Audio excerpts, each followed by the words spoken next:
你係咪有病啊，傻強？喺屎坑同我匯報工作。你老味啊！又話你自己話開會，第一時間話做完嘢會同你匯報工作㗎嘛？大佬，你都分清楚時間場合啊！我同你我急到賴屎啊！你咪靠害啊！又係你話任何時間以工作為主㗎嘛？按照阿細意思你做啦，想點啫？啊，得啦，咁講今日乜柒事啫？靚姐話想要嗰啲品質學特別高嘅紫羅蘭啊，有冇啫？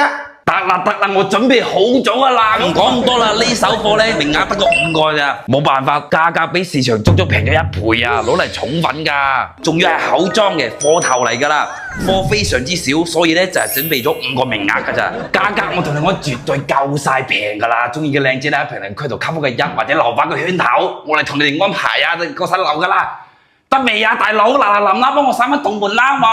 好啊。